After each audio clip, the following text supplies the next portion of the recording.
Hey boy, the Robinsons, a family company. Because is the name, Blast from the Past is the game. Today guys, I'm going to be doing a series I've always wanted. Before we start talking about that, I know what you're thinking.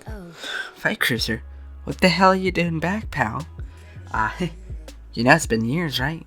When you said you didn't know if you were going to make another video, I didn't expect you to make another video.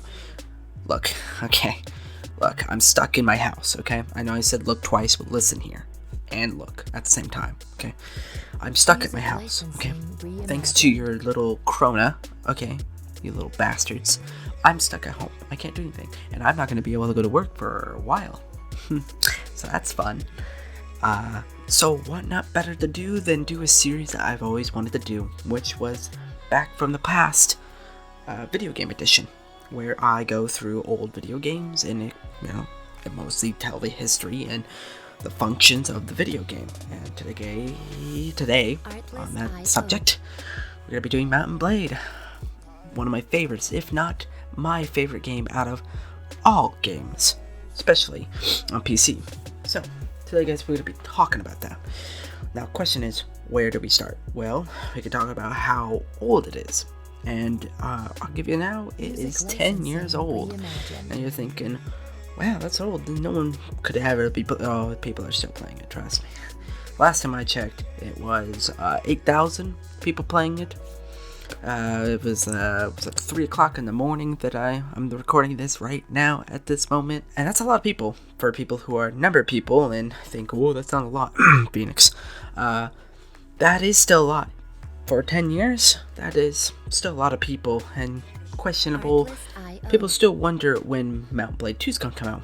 Thank God we know now that it's going to come out very, very soon. In 7 days. 7 goddamn days. I'm excited. But we're not here to talk about Mount & Blade 2, even though I would love to talk about it. We're here to talk about Mount & Blade in general. The history and the functions of the system. So, let's get started with the history of Mount & Blade, just generally Mount & Blade. It was made 10 years ago, obviously, as I said before, and it was really cool when it came out on PC. As you see the ratings here, when they gave it out, it was, average for PC, and then for console it was lower, sadly. But that's the problem that people don't understand about games like this. This game had more functions, more mechanics than you could think of. It was very basic with its sword mechanics. You had up, down, right, left, all those kind of things. And then arrows, which are very basic. More people, as you can see right here, were worried about that it didn't have story, that it wasn't a main plot of story.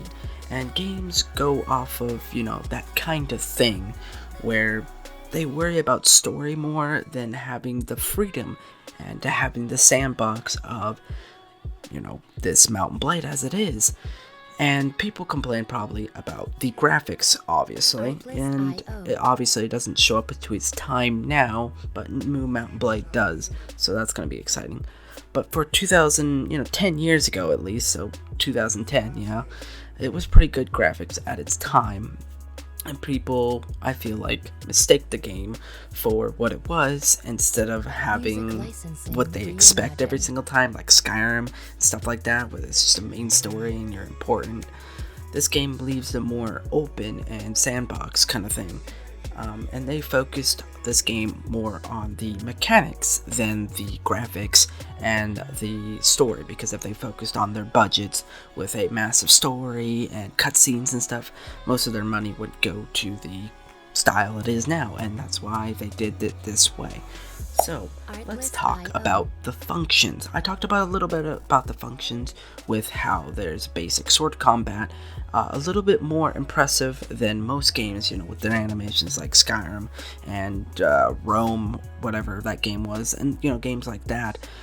I think it had a little bit more cool combat and style, and the fact that literally the battlefield was the most coolest part, with it having hundreds of soldiers you could have. I think the max you could have back then was 150. Now with the new Mount & Blade coming out, I think it's going to be a lot more, and Mount & Blade Viking Conquest, you could have more than 150 now. So that's cool. The game starts with you just being the type of person you want to be. Mostly, you get to choose whether you're a male or a female. And see, now this comes in a role and a smart tactic way you would want to choose. And you could say, well, it's kind of wrong that women get treated badly in this game, but they're going off of realistic, and back then women would not have a lot of respect to be a royal knight or something like that. So you would mostly choose a man because, 1800s, it's fun. So yeah, that was one little part, but they obviously didn't punish you too much to be choosing on the gender. And then you had customization with your character. You could go full in depth with customization, which is really cool for the functions that they had for customization. And then you get into the game and you start as a peasant. You don't start as a main character. You don't start as this chosen one that every game tries to pull you to. You mostly just start as a low-class person and work your way up. But the also good part about the sandbox part to it is that you can just not just be a peasant, but more. You could be in a royal knight or something. You could choose the perks that you wanted to be, like a warrior or a thief or something. You choose your story behind, like how your father was before the time and everything. You could do more sandbox to it, and eventually you start off with certain gear depending on the type of set you choose. So that's cool, right? So from there you continue. You get to start small. You build yourself up. You slowly mostly do quests around the places. Obviously there's a small tutorial having to teach you how to do something, and there is a small quest telling you to take out a couple bandits, hire some peasants and go on there. And you think that would be maybe one of the main missions? No, but it's a side mission just to start you off and show you the game. Once it gives you that open world and tells you to explore, you might get a little confused and everything. So here's the open world. This is what it would really look like. This is the place you would be most of the time, traveling to town, to village and everything, and exploring the place in its different way. The one part I liked about this is that it allowed it to walk around inside of these villages and castles, and you got to understand which each building looked like differently, because each kingdom or each village, kinda in a way, would look differently. Especially for the kingdoms, they would look differently if you walked around. Obviously, if you were trying to find an elder, it's going to be a little bit difficult, but that's fine. You take a little time trying to find the elder yourself. You even get to interact with some of the NPCs yourself, like the shopkeepers and stuff. This game is based on UI and stuff, and the UI was probably not the greatest, but it still allowed you to walk around and do certain things. And the dialogue is cool. Obviously, it doesn't have speeches or anything, but you get to talk to the person, gets the stories. There's multiple stories, and the way it bends the game differently, and there are 6 different factions. And if you want to know more about the factions, obviously you can look it up yourself and figure out what's good for you and what's not. Each faction had different types of soldiers, different types of skills, what type of weapon, armor, and everything that they use. It wasn't always the same bland thing over and over again that every game tries to pull off.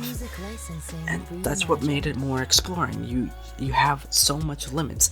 You are slowly trying to build yourself up from the ground up, from starting to high gear. And then eventually, once you start getting men, you want more action, that's when you start pulling yourself out of being this what you call mercenary, I guess, in kind of way, and start building a royal group, a family, something to build yourself. And you want more action, or you want to be a part of that bigger thing. This is when you start trying to roll into another faction. That's another thing you could do, is that you roll into another faction, and that would be really good because it starts you up. It slowly gets your gear up. Obviously you can pull out of it anytime you want, but it is a good way to start mid-gear, what we call mid-gear. Finally, then once you get up there, you get high gear, which is you get really good soldiers. Each soldier is different, and we'll talk about the soldiers a little bit different later.